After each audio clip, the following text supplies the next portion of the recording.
Britain's Royal Navy has shadowed Russian vessels sailing through the English Channel in a two-day operation coordinated with NATO allies, the Navy announced on Friday. The operation comes as the military alliance steps up monitoring of Russian shipping amid concerns about Moscow's maritime activities near European waters. According to the Royal Navy, two patrol ships supported by a Wildcat helicopter were dispatched to track the Russian warship Boyki and an accompanying oil tanker, the MT General Skobelev, as they headed north through one of the world's busiest shipping lanes. The Navy said it tracked the Russian warship Boyki, described as a Staragushchi-class corvette, during its transit through British waters. The accompanying tanker, MT General Skobelev, was also monitored throughout the passage. The Royal Navy said such monitoring helps protect national security and critical infrastructure like undersea cables. This type of shadowing mission represents routine operations that Britain's Navy conducts to maintain awareness of vessel movements through strategic waterways. After maintaining surveillance of the Russian vessels through British territorial waters and the English Channel, the Royal Navy handed over monitoring responsibilities to a NATO ally, according to the Navy's statement. This coordinated handoff reflects the alliance's integrated approach to maritime domain awareness, with different member nations taking responsibility for tracking vessels as they move through their respective areas of operation. The timing and coordination with NATO allies underscores the heightened vigilance that Western navies are maintaining regarding Russian naval movements, particularly as tensions remain elevated over the ongoing conflict in Ukraine. The operation demonstrates the kind of alliance cooperation that has become standard practice as NATO monitors shipping activity in European waters. UK Defence Minister John Healey said the UK supported a French operation involving the tanker Grinch as part of efforts targeting shadow fleet activity. That operation was described as part of ongoing efforts to address vessels suspected of evading international sanctions through what has become known as the shadow fleet, a network of tankers that Western officials say enables Russian oil exports despite sanctions. In a related development, the French Navy has diverted an oil tanker it detained on Thursday towards the port of Marseille-Fos for further investigation, according to a source close to the investigation who spoke to Reuters on Friday. The tanker, named Grinch, was intercepted shortly after it crossed into the Mediterranean Sea through the Straits of Gibraltar. According to Reuters, the French Navy intercepted the Grinch on suspicion of operating under a false flag and belonging to the shadow fleet that enables Russia to export oil despite international sanctions. The tanker had left Murmansk in early January, sailing from one of Russia's key Arctic ports before attempting to transit through European waters. European authorities detained and diverted the tanker for investigation amid wider efforts to disrupt suspected shadow fleet operations. The investigation will likely focus on determining the ownership of the vessel, the origin and destination of any cargo, and whether the tanker was operating under a legitimate flag. French authorities have not announced final conclusions regarding the vessel's status. The shadow fleet refers to a network of aging tankers, often operating with obscure ownership structures and flags of convenience, that Western officials say Russia has assembled to circumvent sanctions imposed following the invasion of Ukraine. According to Western officials, these vessels typically lack proper insurance from Western providers and often engage in ship-to-ship transfers at sea to disguise the origin of oil cargoes. By detaining the tanker and diverting it to Marseille-Fos for investigation, French authorities are signaling willingness to take direct action against vessels suspected of facilitating oil exports in violation of sanctions, according to analysts. The coordinated nature of these operations, with Britain supporting the French action involving the Grinch and the Royal Navy conducting its own shadowing mission in the Channel, demonstrates increasing integration of European naval efforts regarding Russian maritime activities. NATO has made maritime security a focus as concerns have grown about Russian shipping activities and the continuing flow of oil revenue that Western officials say funds Moscow's military operations in Ukraine. The alliance's attention to these vessels reflects broader efforts to enforce economic measures against Russia. The Royal Navy said such monitoring helps protect national security and critical infrastructure like undersea cables. The English Channel and North Sea are crisscrossed by communications cables and energy pipelines that connect Britain to continental Europe, making the region an area of ongoing security attention. Concerns about undersea infrastructure increased following damage to the Nord Stream pipelines in September 2022. Since then, NATO navies have increased their monitoring of vessel movements, particularly those that transit through strategic waterways.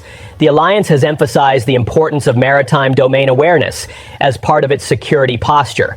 Russian naval movements through the English Channel, the Baltic Sea, and other European waters are tracked as part of the alliance's effort to maintain awareness of activity in these regions. The Royal Navy's statement emphasized the routine nature of such monitoring while noting its importance for national security. Meanwhile, developments on the Ukrainian battlefield continue with reports of new weapon systems. Military Watch magazine claims video appears to show a jet-powered one-way drone striking a HIMARS launcher. This cannot be independently verified from the clip alone. The outlet describes it as one of the first recorded uses of such a system based on footage it reviewed. Now, according to Military Watch, the video was captured by a reconnaissance drone and shows what the outlet describes as a HIMARS launcher being detected, tracked, and struck by a fast-moving drone. Military Watch reports that the aircraft appears to be a new type of single-use drone, distinct from earlier propeller-driven models reported in the conflict since 2022. The magazine's assessment has not been independently confirmed.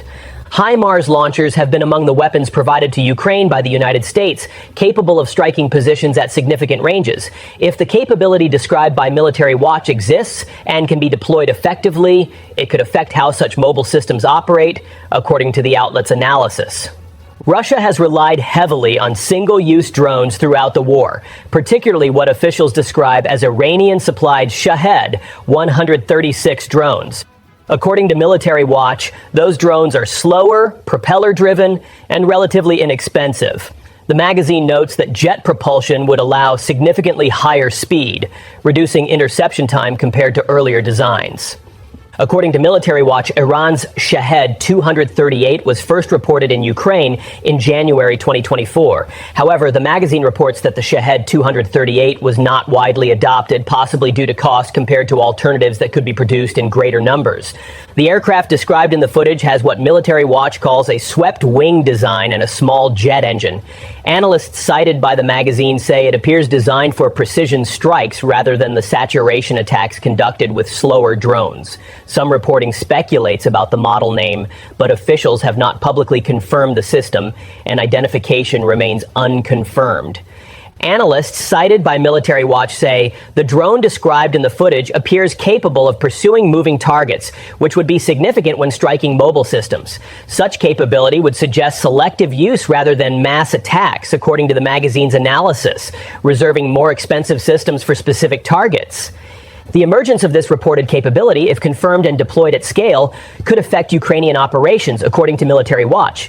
However, the cost of jet-powered drones compared to propeller-driven alternatives may limit deployment, the outlet notes. Independent verification of the system's capabilities and deployment status is not available. Military Watch's reporting relies on footage and analyst assessments that have not been independently confirmed.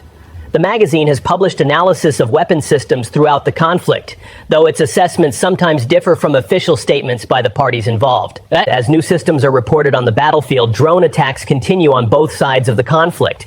Regional officials in southern Russia said a drone strike caused damage and fires in the village of Nova Adagaya. Independent verification is limited, and each side disputes such claims.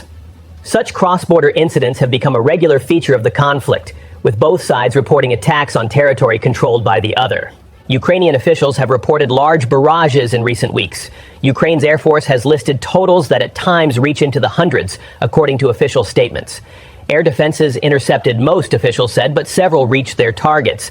Power outages were reported across several regions as strikes continued against what officials describe as energy infrastructure. The scale of drone warfare in the Ukraine conflict has exceeded previous conflicts, with both sides deploying large numbers of unmanned aircraft for reconnaissance and strike missions. The continuous reports of new systems on both sides reflects the ongoing technological competition in the conflict. Reuters reported strikes disrupted power and water supplies on Kiev's left bank, with officials reporting injuries and damage. In the early hours of January 20th, according to reports, Russia launched missile and drone attacks that affected electricity and water supplies in parts of the capital's eastern districts. Mayor Vitaly Klitschko confirmed that at least one person was injured as cold temperatures affected a city dealing with energy challenges. The combination of winter conditions and infrastructure damage creates difficult conditions for civilians who depend on heating systems powered by an electrical grid that has been targeted repeatedly. The left bank districts of Kiev, home to a significant population before the war, have been targeted in recent Russian strikes, according to officials. These areas, like much of the capital, are experiencing what officials describe as challenging winter conditions since Russia launched its full-scale invasion in February 2022. Explosions were first heard around 2 in the morning, according to journalists on the ground who reported blasts as air raid sirens sounded across the city. Almost simultaneously, Ukraine's Air Force issued warnings that ballistic missiles were targeting Kiev, according to official statements, triggering alerts across the capital and surrounding regions. The alerts widened beyond Kiev itself. Additional missile alerts were announced for Dnipro and Vinnytsia regions, according to Ukraine's military. Shortly afterwards, officials confirmed that Russia had launched MiG-31 bombers, aircraft capable of carrying Kinzhal missiles, weapons that officials say are designed to evade air defenses. As the city responded to the initial strikes, the attacks continued according to reports. Around 5 in the morning, a second wave of drones was detected approaching Kiev, according to military statements. Missiles were again reported heading towards the capital shortly after 6:30 local time, extending the assault into morning hours. Earlier in the night, drone activity had already triggered air raid alerts in Kiev and surrounding regions, according to officials. Similar alerts were reported over Odessa and nearby areas around 6 in the morning, according to Ukrainian military statements, indicating activity across multiple regions. Social media reported concerns about the strikes, with Telegram channels reporting bomber activity and missile preparations before the barrage began, according to posts reviewed by journalists. The reports added to concerns among civilians who have experienced repeated such attacks over nearly 3 years of conflict. The pattern of combined missile and drone attacks has become a standard approach in Russian strikes on Ukrainian infrastructure, according to military analysts. Drones force air defenses to respond, while faster missiles attempt to reach targets, according to descriptions of the tactic by Ukrainian officials. Ukraine President Volodymyr Zelensky had predicted a major strike and announced that Ukraine's Air Force would adopt a new air defense approach in response to the continuing campaign. In a video address, Zelensky outlined changes to how Ukraine would organize its defensive capabilities. A new day, air defense, Zelensky said. There will be a new approach to how air defense is used by the Air Force. This concerns mobile fire groups, interceptor drones, and other short-range air defense assets. This system will be transformed. The president announced the appointment of a new deputy commander of the Air Force to lead the reorganization effort. Zelensky's announcement reflected the ongoing challenge Ukraine faces in defending against air attacks with available resources. Western allies have provided various air defense systems, but the scale of Russian attacks continues to strain capabilities, according to Ukrainian officials, particularly as strikes target energy infrastructure during winter. Ukraine's energy minister warned that Russia's campaign is focused on energy infrastructure, according to reports. Officials said potential targets include facilities connected to Ukraine's nuclear power stations, raising concerns about power availability as winter temperatures create challenging conditions for civilians. Those concerns were reinforced by Ukraine's military intelligence agency, which warned on January 17th that Moscow was planning to strike substations connected to Ukraine's 3 active nuclear plants in western and southern regions, according to the agency's statement. The aim, intelligence officials said, would be to disrupt heat and power distribution during winter. Nuclear power provides a significant portion of Ukraine's electricity, making the substations and transmission lines connected to these plants important infrastructure. While the plants themselves are subject to international attention regarding nuclear facilities, the supporting electrical infrastructure has been targeted by strikes, according to Ukrainian officials. Ukrainian officials have described this winter as challenging since the full-scale invasion began. The combination of accumulated damage to energy infrastructure, continued strikes, and seasonal heating demands has created conditions that test both infrastructure and the population's resilience.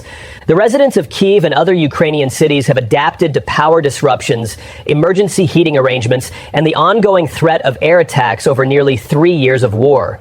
However, each winter brings renewed challenges as temperatures drop and energy demands increase while infrastructure continues to be damaged. International partners have provided generators, transformers, and other equipment to help Ukraine maintain its electrical grid, according to officials. The targeting of energy infrastructure represents what officials describe as a deliberate strategy affecting both military operations and civilian services. The naval operations conducted by Britain and France this week represent part of a broader Western effort to increase pressure on Russia through multiple channels simultaneously. While Ukraine defends against aerial attacks, Western navies are working to address Russian oil exports that officials say fund military operations. The Shadow Fleet has become a focus of this effort because Western officials describe it as an effective sanctions evasion mechanism. By operating tankers with obscure ownership outside normal maritime insurance frameworks, Russia has maintained oil export volumes despite sanctions designed to restrict revenues, according to Western assessments. The detention of the Grinch and the coordinated British-French operations signal that European navies are prepared to take action against suspected Shadow Fleet vessels, according to officials. If sustained, such operations could complicate Russia's ability to move oil while evading sanctions, analysts say. The coordination between British and French naval forces demonstrates the integrated approach that NATO allies are taking toward maritime security challenges. The handoff of surveillance responsibility from the Royal Navy to a NATO ally as vessels transit through different national waters reflects alliance procedures for maintaining awareness of shipping activity. NATO has invested in maritime domain awareness capabilities, including monitoring and patrol assets dedicated to tracking shipping in European waters. These capabilities have become more prominent as concerns about Russian activities have grown, according to alliance statements. The alliance's focus on the Shadow Fleet represents an extension of maritime security concerns to include sanctions enforcement. By treating suspected Shadow Fleet vessels as security matters rather than simply commercial activity, NATO navies are supporting the broader effort to constrain Russian revenues, according to officials. The connection drawn by British officials between naval operations and efforts to address funds that support Russia's military reflects the integrated nature of Western strategy. Military assistance to Ukraine, economic sanctions on Russia, and naval operations against sanctions evasion serve related objectives, according to officials. The Shadow Fleet has enabled Russia to continue exporting oil at volumes that generate significant revenue annually, despite sanctions designed to restrict these flows, according to Western assessments. Oil and gas revenues remain a major funding source for the Russian government, making sanctions enforcement important to the broader effort, officials say. By detaining and investigating vessels suspected of Shadow Fleet operations, European authorities are attempting to raise the costs and risks of participating in sanctions evasion, according to analysts. If operators face increased likelihood of detention and investigation, the economic considerations of participating in such activity may shift. The developments of recent days illustrate how the Ukraine conflict involves multiple dimensions simultaneously. The physical battlefield where new weapon systems are reported, the aerial domain where missiles and drones target infrastructure, and the economic realm where Western navies address Russian shipping. Each dimension influences the others, according to analysts. Russian revenues fund military production. Western sanctions and naval operations attempt to reduce those revenues. Ukrainian air defenses, supported by Western equipment, attempt to intercept attacks. And new weapon systems continue to be reported as both sides seek advantages. The detention of the Grinch and the Royal Navy's shadowing of Russian vessels represent actions in the economic dimension of the conflict. Combined with continued Western military assistance to Ukraine and the air defense changes announced by President Zelensky, these operations reflect the comprehensive approach that Western nations have adopted. As winter continues and the conflict approaches its third year, the patterns established in recent days are likely to persist, according to analysts. Russia will continue targeting Ukrainian infrastructure according to stated objectives. Ukraine will continue adapting its defensive strategies and relying on Western assistance. And Western navies will continue monitoring Russian shipping and taking action against suspected sanctions evasion. The Royal Navy's shadowing operation and France's detention of the Grinch represent the naval dimension of sustained Western activity. Combined with the ongoing military assistance flowing to Ukraine and the reported evolution of weapon systems, these operations reflect the multidimensional nature of the conflict. The outcome remains uncertain, but the coordination demonstrated by British and French naval forces this week suggests continued Western attention to Russian maritime activities. The Shadow Fleet, infrastructure protection concerns, and conventional monitoring all receive attention from NATO navies working together to address the security challenges that officials say are posed by Russian activities in European waters and beyond.